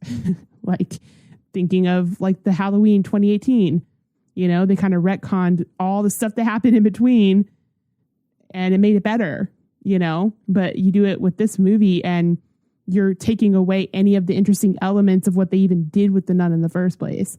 So I don't know. That's just my 2 cents and just my confusion with the whole story. And like, they want you to care about this backstory of St. Lucy, but they don't really give you enough to go on to where it matters in the end. And they just, it's like they just wanted to have a tie, but the way they tell the story is so not cohesive that you either forget about that until the end or you just don't care by the end of what's going on with that. You're like, oh, of course they're going to tie this in somehow. How are they going to do it? And why are they going to do it? And neither of those like made the movie better in any sort of way. So I don't know. There's so many wrong turns that they took with this one. Jastin, do you want to go next, or do you want me to enlighten some things from this movie that I just read that we've talked about? I can wait till after you if you want to go first. It's up to you. You go. Yeah, let me hear what you have to say. Maybe it'll make me appreciate something I saw. So apparently, one of the things that the power of St. Lucy's eyes do is possibly allow for temporal visions, like visions that take place through time. Because one of the things that when Sophie has them, just has them on her, she opens a door and it shows you a scene from The Conjuring 2. Where like you look down the hallway and it's Lorraine and the daughter are there type of thing. And Irene comes and shuts the door. So that is kind of implying some of the things that her eyes can do when it comes to stuff like that, that maybe, you know, Lorraine wants, or the Valak wants those eyes because that allow it to do that. Kind of like how Valak in Maurice gave Lorraine a vision of Ed dying and stuff like that. So there's some implications with that. Maybe that's some of the stuff that like Valak uses as to why Valak's not actually dead in this, is because Valak did have the eyes for a little bit, that it allowed it to maybe transverse itself to possess Maurice again later. Like maybe at a future time repossesses Maurice, that type of situation. So there's some of those aspects with things. Okay. Well, if they had bothered to try to explain that in some sort of coherent way. Well, with that, so I brought up the fact that the mid-credit scene is kind of like it's from the third Conjuring movie. It's not from the third Conjuring movie directly. It's from a cut scene from the third Conjuring movie. That's why it looks like the third Conjuring movie. It's cut from that movie because the director did both of these, which also makes a ton of sense. So that's that. But also, supposedly speaking, there is going to be a Conjuring 4 called The Conjuring: The Last Rites. And one of the big theories is that Valak / the Nun will be returning as the main bad guy in that movie. And that's what that was hinting at as far as a mid-credit scene. That, we're not done with Valak and the Warrens. Because, you know, you need to see more of that bullshit, apparently. You have not had enough of it. So that's what I was able to learn over this little bit. All right, Jastin, what you got? All right. Not done with the Nun, huh? When it comes to The Conjuring. So, yeah, I think that a lot of that stuff that y'all said made a lot of sense to me because, yeah, my confusion just was, what exactly would this do? They just kept saying it'll make Valak more powerful, but like you were kind of describing there, a nice explanation of what the eyes actually did. Like the only thing kind of clue it's somewhat said is, you know, a portal open to hell and this demon escaped. Is the demon trying to get back to hell? Is the demon trying to enhance something once it gets to hell? Is the demon trying to, I mean, it's all, a villain is always better when they seem to have a plan. And even in this, they tried to give the villain one. They said that the nun was looking for the eyes, but all these jump scares and all these things happened and didn't appear to be anything about looking for anything. I mean, if you can possess people and you could accost more than one person and you can be all these different places at once, why aren't you possessing multiple bodies and just having everybody looking for this shit? You know, if you're on a treasure hunt and you really need to find this, how come there weren't all these fun multiple instances where random people or random kids are digging and shit or looking for shit, and we're like trying to figure out why are these people showing up in these strange places? And sometimes it's Maurice, but sometimes it's, that might have been kind of cool to find out that, Valak is Nun and all these people and trying to look for this shit, but couldn't find it until, Sister Irene got there and cracked the code and whatnot. So I don't know, man. I just feel like there were better ways to tell this story that probably would have been more fun or more interesting if there was a bit of a mystery of why, or even if you just isolated that to Maurice, like you guys were saying, and Maurice was walking around randomly, seemingly looking for something, but we just didn't know what. And like there would just be these times, or if we could hear him dealing with the voice inside of his head and, you know, having these urges, or maybe some days he would fight it and nothing would happen, but maybe other days he couldn't fight it. So now he's out looking for eyes and has no clue of it, you know?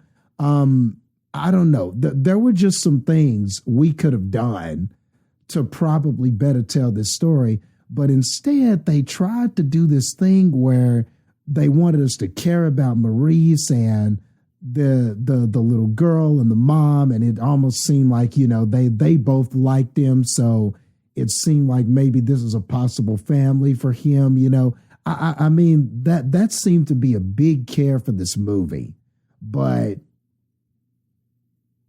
that was just strange too, though, because it just seemed like he would only get possessed whenever it was convenient. Like that they waited all the way to the end where they had this one inconvenient moment where he was dancing with the daughter and the mom, and then it happened. But man, that shit should have been happening a lot. Like, I don't know. It was just weird that everybody, I mean, by this time, and by the time, you know, Valak was looking for this thing, everybody should have thought Maurice was weird.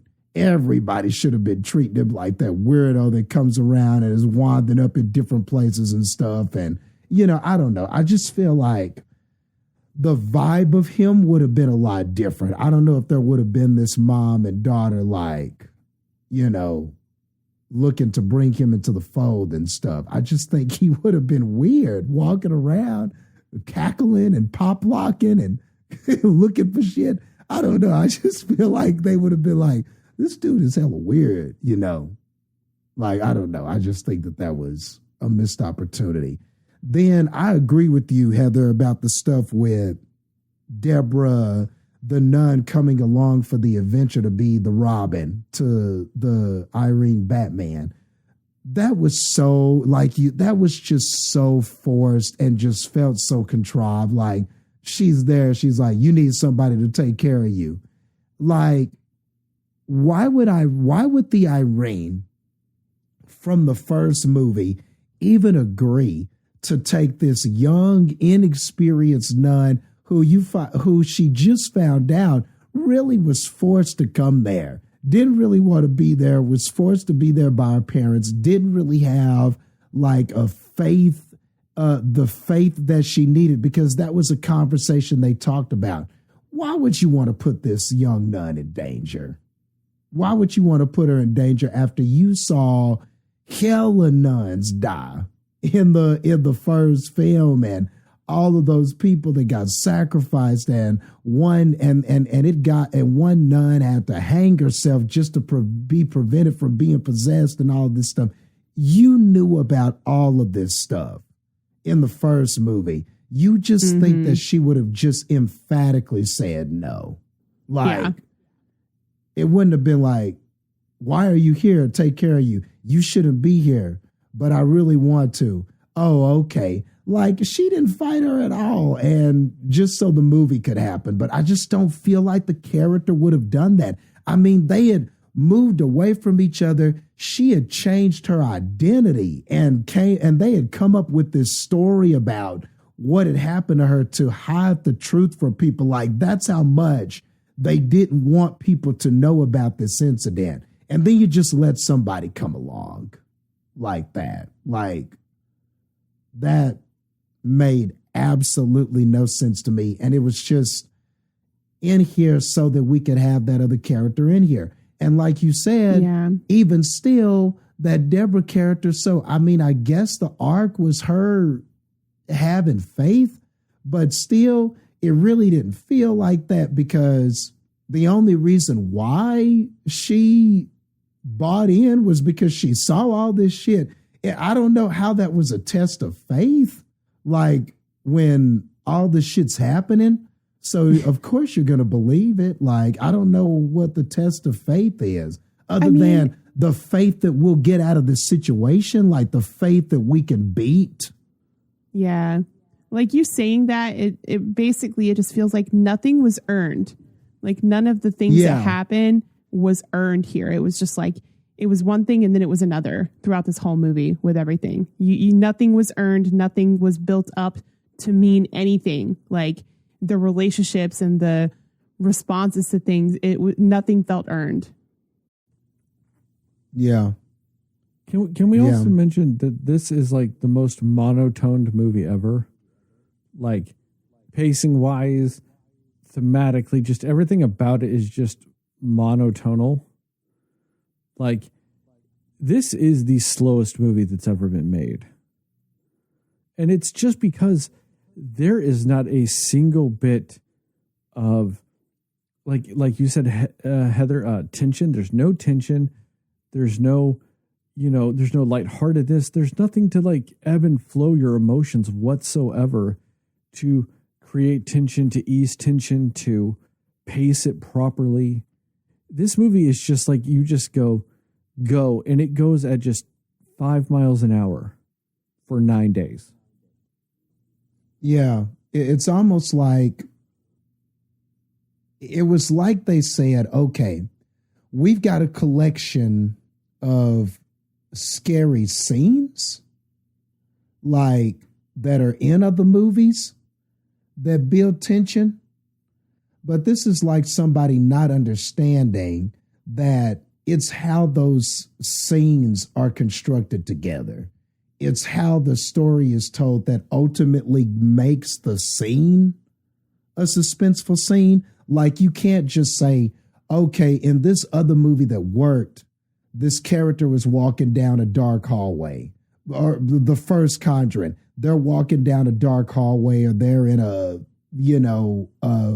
dimly lit part of the house, and person walks up and we do stuff with ghosts and stuff, or they hear noises and stuff, and man, there's all this tension. So if we just take that and do it in this and have said character walking down dark hallway and then a noise happens, or said or this character is, and how many times did we do that? How many times was the camera behind somebody walking somewhere dark? I mean, I was starting to count. I was like, all right, this is the 15th time that this is happening. Well, it was either that or it would start in one corner of the room and pan around to the other end of the room where the creepy thing was. Yes. Or there's some dark corner or doorway or place where we can't see, and there's a noise coming from it. Like this was so, it just only had a few tricks, and it just kept doing the same ones. It just was like the worst magic act. It was just like the worst magician show ever, where the motherfucker just keeps doing the same shit. Well, he has three tricks. It's like a magician that has those magic rings, but no matter what they do, the trick always ends with magic rings. It's like they bring out a deck of cards and they're like, look at the deck of cards and the magic rings. Yeah, that's what this was like. It was like, look, we're outside, and then the nuns, oh, look, we're down a dark hallway, and then the nuns, oh, look at all these magazines. They're flipping. The nuns, that's what it was. I really like how you said it, though, that like with this movie, it's like, oh, we're just going to take these scenes that had tension in other movies, not realizing that tension in movies comes from the scenes before that. Exactly. Yeah. It's what happens in between. It's what's in between those scenes. It's not those scenes itself. Like this felt like such an amateur. This is like when you're trying to teach another wrestler who hasn't wrestled long, and they're like, oh man, I just want to do all the cool moves. And you got to explain to them, nah, son, it's what you do in between the moves, man, that really counts. That's where the story is. That's where the substance is. You tell that story, then when you do the move, it matters. This shit is the same way. Like, that was a great point, Sterling. It's the same shit. Well, and it's also what gets lost on so many horror movies when it comes to tension and fear and all these things. You have to have moments of levity. You have to have moments with no tension intentionally, Because what does that do? The audience lets their guard down. Because then you can bring tension back.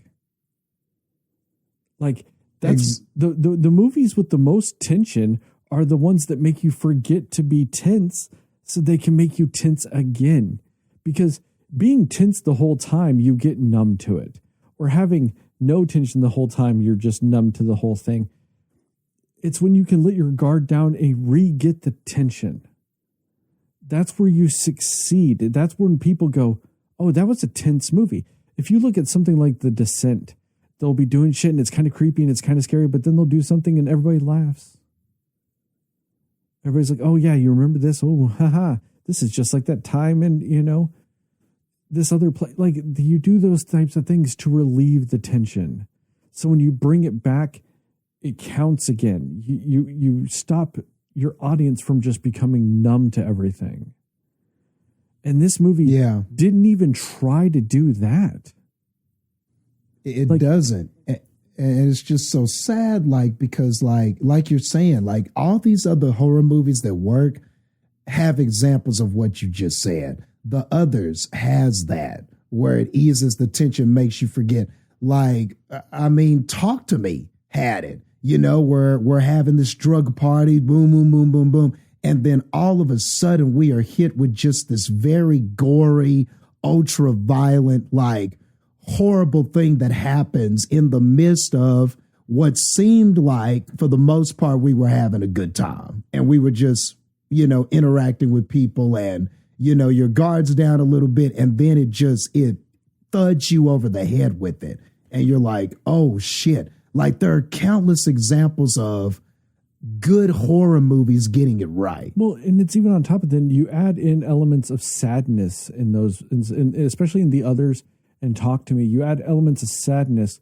So instead of levity, they do sadness, but it still does the same thing. It brings you to a different emotion other than fear or tension. Just anything else to do that. And so Talk to Me does it with the whole, they're sad about the little boy. They're sad about the mom. They're sad about these things. And so that just makes you feel something different than fear. So they can bring back fear.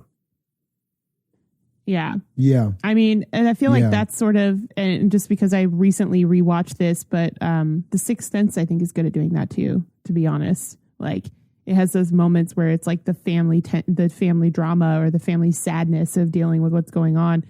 And then you don't realize it's supposed to be a scary type of movie a little bit until later. Or even even at the beginning of that movie when, Bruce Willis's wife's having a good time, they're just celebrating something. And then suddenly someone's broken into their house and it's tense because you don't know what to expect because it just starts, stuff like that. I don't know.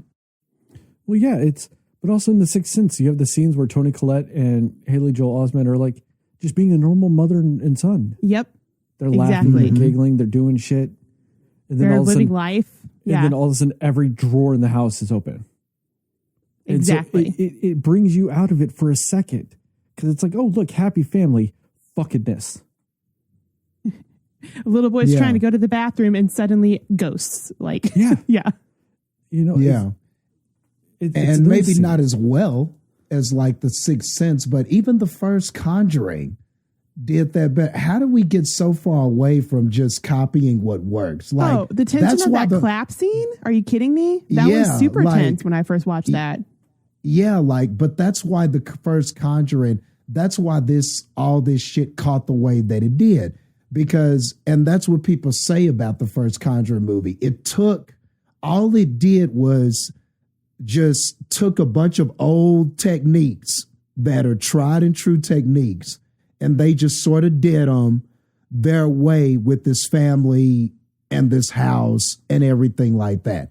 And that is what they did. A lot of that movie is just the family interacting with each other and talking, and then just at these little weird things here and there, here and there, here and there, until the movie was ready to really be a haunted house and really be scary and really be about what was happening. But how did we get so far away from that to this shit where you're just using none of the shit that made you successful in the first place. I know why, because James Wan is great at starting shit, but then he lets other people take it over. Yeah. That's why. Yeah. Because as much as I'm against the Conjuring movies, let's break down the scene you just talked about in the first one, the whole clap scene, right? And why it's so effective with tension. Because that creepy shit happens in the middle of a children's game. Children are having fun. Mom's joining in the game. It's just family fun. Go shit. That's why that scene's effective. You know, where was that in this movie? They were trying to do that with the whole creepy game with the goat's eye, but that's a creepy game. Like, that's not a fun kids game. The whole point of that game is to scare the shit out of that kid. You know? So that's not a fun kids game. That's bullying. That's, you know, meant to scare the kid. So it doesn't do that. Whereas, like I said, in the first one, it's happy kids game. It's fun. The mom's joining in. It's all those things. That's where the tension comes from when the ghost shit happens in those scenes. Like, yeah, it's night and day. I hate the fucking Conjuring movies, but to say that this is in the same universe as those movies really sucks for those movies because they are infinitely better than this bullshit. Yeah, because your dislike for it isn't the movies themselves and how they were made. It's the glorification of the Warren family. Right. Yeah. I don't like which those I movies. agree. I completely agree with you on it. Yeah.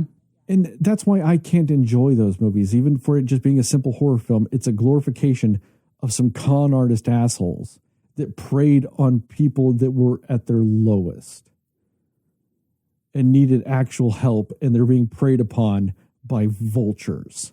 And this is the glorification of them. So even when you get into these movies, which are still a step away, you would think I'd at least maybe be able to enjoy the ancillary movies of the Conjuring universe because those don't directly involve the Warrens. But then this is the bullshit we get in the rest of the Conjuring universe. It's the Nun II, the Curse of La Llorona. Like, it is some of the worst fucking garbage you can get as far as horror films go. It's cookie cutter bullshit that's trying to mimic the success of the Conjuring movies without actually doing any of the thought and work and care that those movies had. Yeah. Yep. Yeah. Man, see, that's why more people need to listen and look at this, because we're just breaking down why horror movies like this suck. And a lot of times it's because they fail at this shit right here we're talking about. That this is what it fails at. And I hate to sound like an old person, but it's the fundamentals. Yeah. They're trying to be flashy. They can't. They're trying to slam dunk without being able to fucking dribble the ball. Yeah. Yep. Like, exactly. Like, you got to learn it, man. You got to learn your footwork. You got to learn how to dribble left and right. You got to learn how to go under the legs. You got to learn how to change lanes real fast. Got to learn how to switch directions. You got to learn all that first before you get to that dunk. It's like trying to be Steph Curry, but you can't do a follow through. I mean, yeah. It's the basics, and I hate that because I hate that argument. Oh, it's all about the basics. Sometimes it is. Like, sometimes the basics exist because when you're successful with the basics, it's like whenever you use the basics and they're successful in a modern time, it's because you use the basics as a foundation to do the new shit you want to do. Like, there's a reason why what we just talked about with tension works in movies. It has nothing to do with that was a technique that was derived and therefore movies do that and it just happens to work. No, that technique works because it taps into human psychology. It has nothing to do with, oh, it worked in that one movie, so therefore it works in other movies. No, it works in that movie and in other movies because it tapped into psychology, and that's why you go back to it. Because if you're not tapping into psychology, especially in horror movies, what the fuck are you doing? You can't scare people if you don't even understand the basic elements of what makes people scared. Yep. So true. So true. That really is the gospel when it comes to any kind of horror movie like this. So, I think about The Quiet Place. same kind of techniques, you know. Very true. The whole time they're being quiet and stuff like that, and we're wondering why. We're not really sure, and we find out why, you know. But we do it in some really great ways. Like it's just like it's crazy because you would think with all of these examples, you wouldn't get shit like this. Like right. it's mind boggling how something like this could have been written, and people agreed and said, yes, this will work. Like, and then people watch it and go, this shit works. Like, in what way? mean, just having cool demon shit. If that's all you want to see is some demon shit that actually, you know, looks fairly good aesthetically, then say that. But don't say it's a scary movie. Just say it's a cool demon shit movie. Don't lie about what it is. Yeah. I mean, even case in point too about the scene in this movie where they're, you know, Maurice is dancing with the lady and whatever. And then that picture on the wall shows up, right? The picture of the nun. And it's like that whole thing where they're kind of trying to call back to The Conjuring 2, where that happens. And there's that tense scene of, in the shadows, and she's there and the picture comes to life and whatever. They're trying to redo this thing, but forgetting why that worked and was so creepy the first time they did it, you know? And it's like, you could, even that scene alone tells you they're just trying to recreate something that was done better before it in the same universe even, you know? But once again, that's the difference between James Wan and this guy. I mean, that's a good James point. Wan did that scene.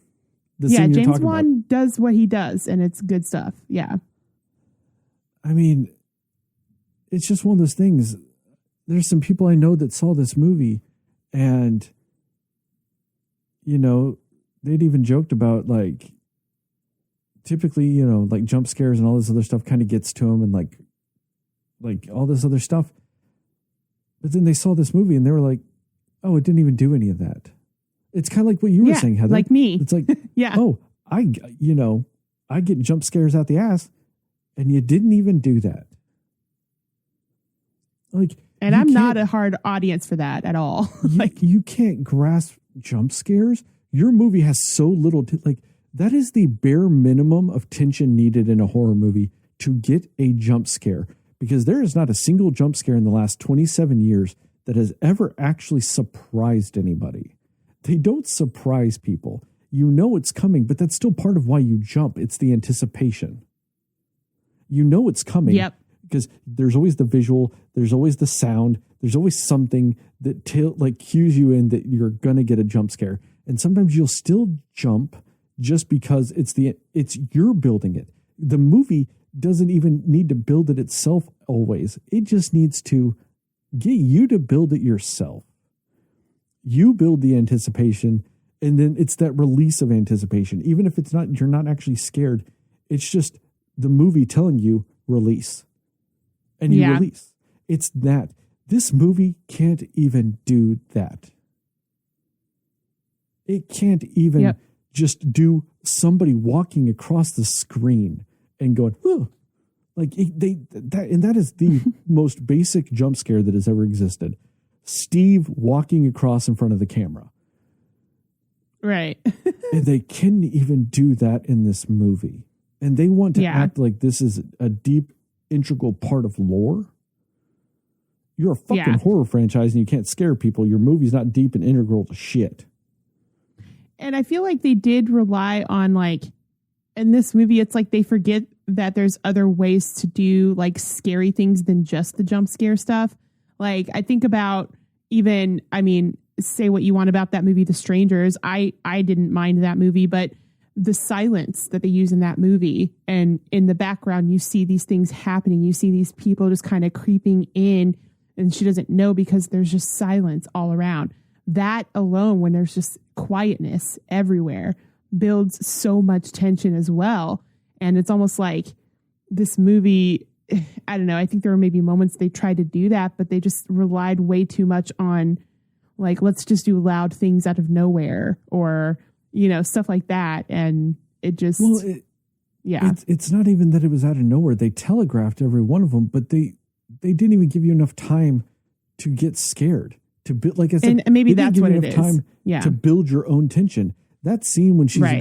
that girl's gonna crawl through the vent, and she looks in one corner of the room, and the camera does the smoothest pan, just ever so smoothly to the other side of the room where Ghost Lady is standing.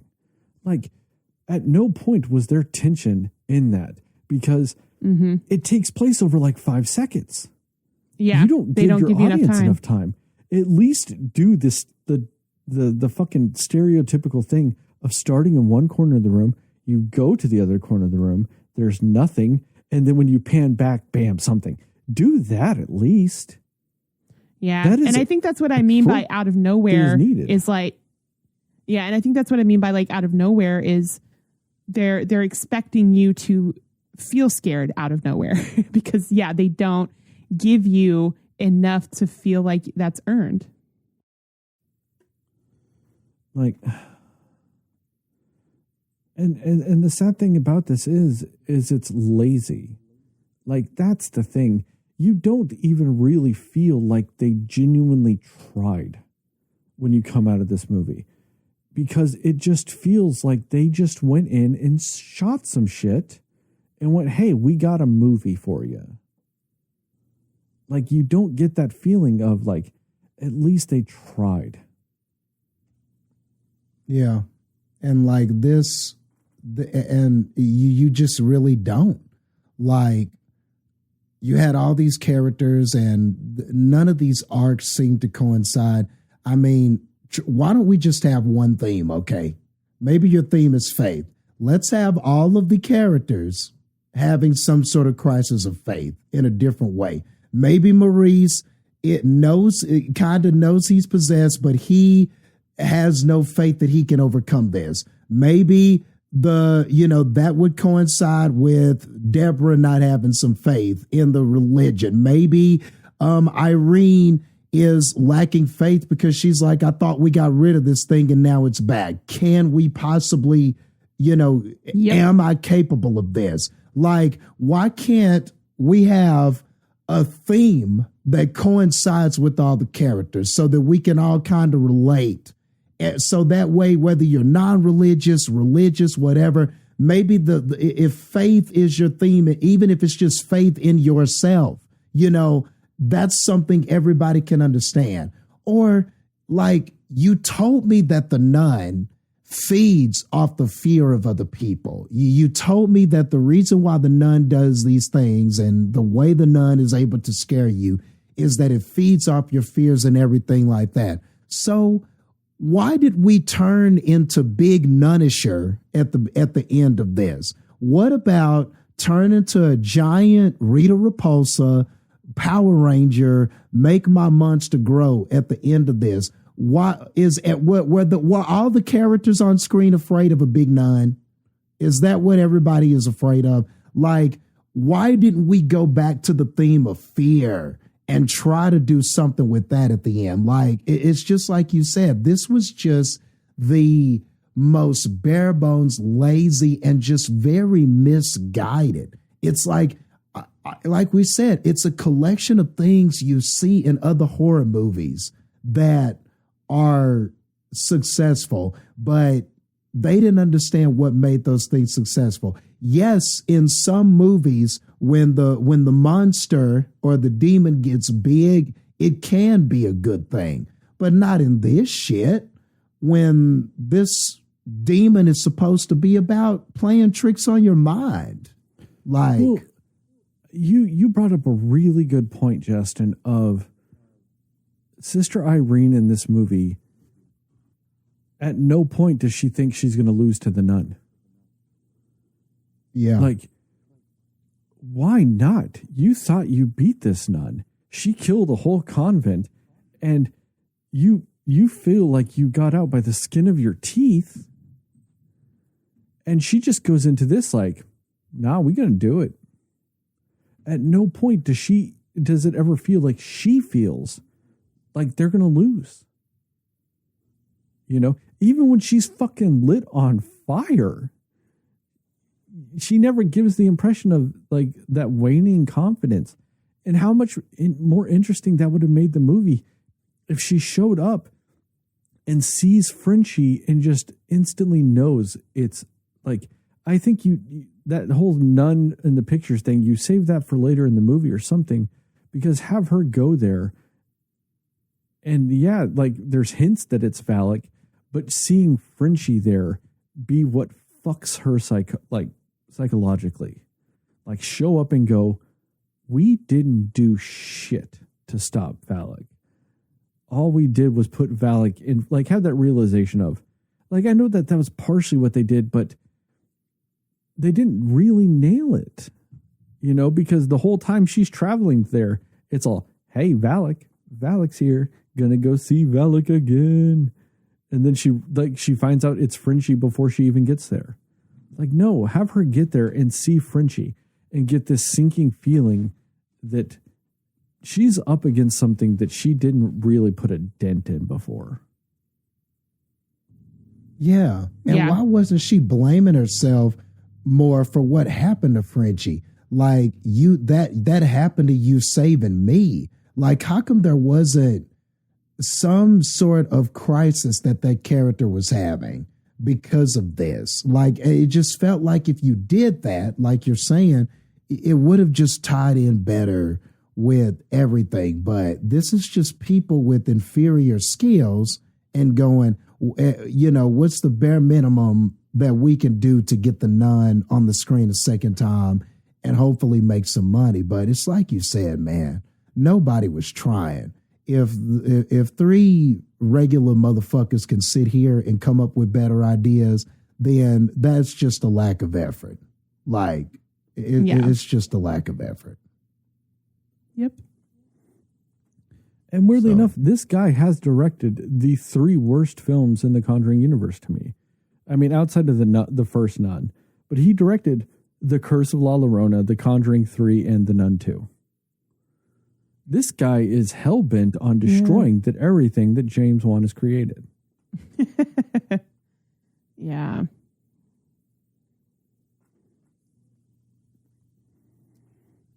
Anyway, you guys got any more thoughts about this movie? The only other thing I wanted to say is that game that they play with the little girl, like at one point the mom says something about it where she's like, oh yeah, that's a game that they play and whatever. Why would her mom not have warned her about this game so that she wasn't thrown off by it when these girls like went there and tried to creep her out? like, you know what I mean? Like, hey, there's this weird game that they like to play to scare you. Just so you know, don't give in to the trap and whatever. Like, why would she not warn her of that if she knew that was a game that they played? Like, that was just weird to me. I don't know. That's all. That is weird.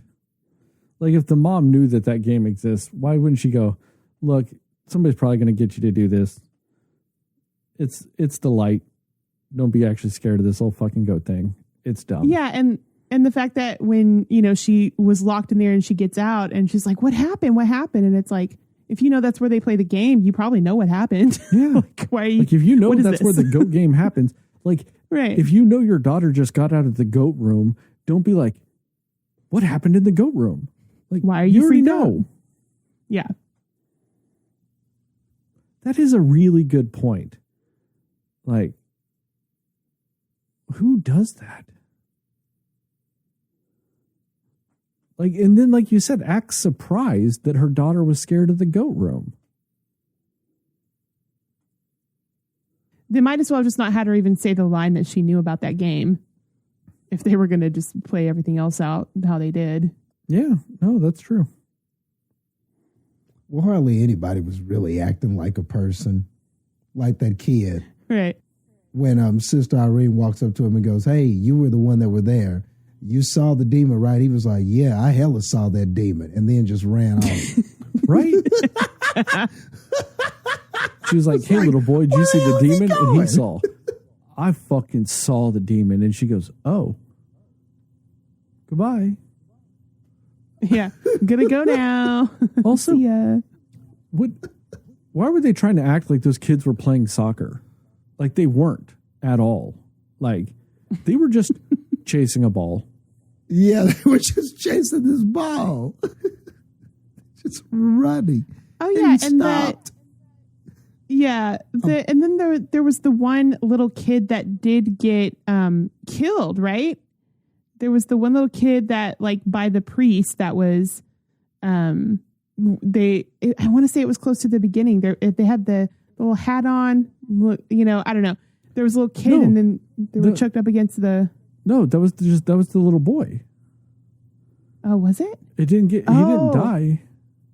Oh, Wait. Okay. It looked like a different person to me. Yeah, well, you're talking about when the priest burst into flames. Yeah, I think so. Yeah, that's the little boy that was playing soccer that she went to question. Like, okay. Yeah, but also, never mind. I thought it was a different kill kid. That little boy. Right. That was my question. Well, actually, my question was, why did nobody notice that little boy was killed or not there anymore? But I guess it was the same boy, so never mind. Yeah, it was the same boy, but then they're like, oh, nope, mom won't let you talk to her. That kid's hella traumatized. And that kid's just like, nah, I saw some demon shit. My turn with the ball, gave no fucks. I know, traumatized. Where was it? Like, most well-adjusted kid ever in the 1950s. That was the weirdest scene ever to me. Like, all of it was awkward, and it was like, yeah, I saw it, and just ran the fuck off. And she was like, wait, and then lost those kids kicking a ball. She wouldn't have lost them. There was 27 of them. I know. Like, it was a gaggle of kids. Like, how do you lose a gaggle? Yeah, how did it get quiet all of a sudden? And that's bullshit in some of these movies, too, where they'll be somewhere and suddenly it'll get quiet when there's people across the door, or, you know, like when they locked her in the goat room, you know, and all of a sudden you hear the knocking and stuff, but, and if they lock her in and they're right on the other side of the door, giggling and yelling and stuff, and then suddenly it's quiet. And I understand it's quiet because we got to hear what's going on over here. But I mean, that's some bullshit, though, you know, like. But yeah. And also, why does it seem like the nun knows that the eyes are there, but never sends Maurice there? Like, the nun knows where the eyes are, but Maurice never steps foot in that room until, like, the end of the movie. Yeah. Like, why didn't you just possess the kid and have the kid start looking like, I mean, so see, and this is what I mean by what was the nun doing?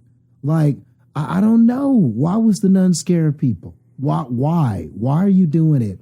If it serves no purpose to help you, why aren't you trying to do this? Like, why did it help the nun? You want it. Why did it help the nun to kill the headmistress? Like, how did that actually benefit the nun's plan? Like, is it because it saw too much shit? Like, because it saw Maurice acting weird? It's like, oh no, the headmistress is onto us. Let's kill her. Right. Yep. This fucking movie. Yeah. And really the movie tried to justify her death because she was a little annoying to Maurice at the beginning, talking about, oh, I want you to come kill these bugs. So it was like, oh, she was a little rude to Maurice. So now she's going to die for it. You know, it's like those simple ass, stupid ass horror movies where they go, look at this one bad trait this person has. Guess what? They're dying later. You know, it's just the lowest hanging fruit. But even then, all she really did was say, hey, do your job. Yeah, that's it. That's all she was saying was do your job. But they're like, look, she's unlikable. We're going to kill her later. You could just it was one of those. It really was, if you ask me. It's that weird misogyny that if a woman tells a man what to do, she has to be annoying about it or like has to be like rude about it. Like, no, she also could be his boss and just told him to do his job. Like, yeah, I'm not going to lie. If I lived somewhere and also worked somewhere and there were fucking cockroaches everywhere, I'd get annoyed too. If I was paying a guy to fucking get rid of them. A little bit. Yeah, a little bit. I think that's fair. Especially if you've already told them, hey, kill this shit. And they're just there again. Come on. Yeah. They were like, haha, she's going to be annoying. And we'll have the nun the shit out of her. But really, I was like, Man, I'm not. This wasn't satisfying. Also, why whenever the girls put the cockroaches in the vent was like 3 inches, but then whenever they're crawling through it later, it's like 9 feet long. Yeah. When it's just through a wall, just a single wall, it should be like 6 inches. They also didn't follow up with what happened to the girl that was stabbed by the goat. Oh, they gave no fucks about her because she was the bad little girl. Yeah. She was Did the she mean die? girl. Is she alive? she was Who bullied. knows? Bully, you get stabbed. Good to go. Like, this movie didn't even try. I'm done with it. Do you guys have any Same. more thoughts? Nope. Done with the Nun. On that note, thank you guys for listening to this episode of the Cinema Slayers podcast. Check us out on the internet at www.cinemaslayers.com. Facebook, we're Cinema Slayers podcast. Twitter, Instagram, and Threads, where we're cinema_slayers. At Cinema Slayers pod on TikTok, at Cinema Slayers pod on YouTube. Tell your family, tell your friends, tell your friends' family, tell your family's friends, and most of all, tell those dear sweet mothers, because dear sweet mothers love. Not this movie. Fair. I got nothing else on this one. Give us a 5-star Nice. rating and review. We'd really appreciate it. Really help us out. Shout out to Plug Migo and Mundo Ochoa for our theme song and logos, respectively. Just remember, here at the Cinema Slayers podcast, we are both pro Slut and pro Sydney. And you are Knuff. And after last week's episode, I don't even need to say anything else. We had some revelations about certain things that we would typically talk about in this section. We had revelations about them. Okay, that's fair. How about this, Jastin? We here at the Cinema Slayers podcast love naked tenders. Bam. I'll take it. I'll That'll take a work. win when I can get it. And as I always in these TikToks, these YouTube videos, and this podcast, just remember, according to Jastin, Moon Knight is the best picture winner.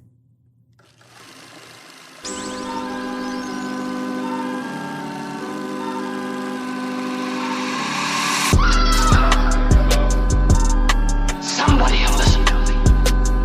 Nobody knows anything but you.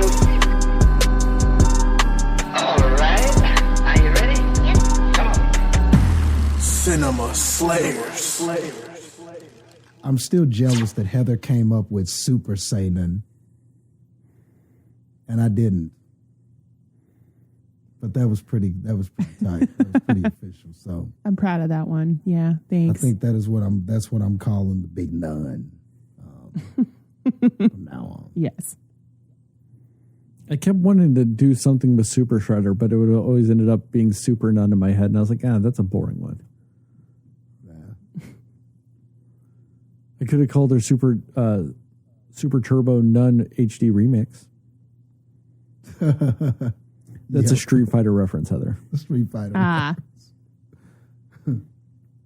Because randomly out of nowhere, they released Super Street Fighter 2 Turbo HD Remix. Or the Super Nintendo.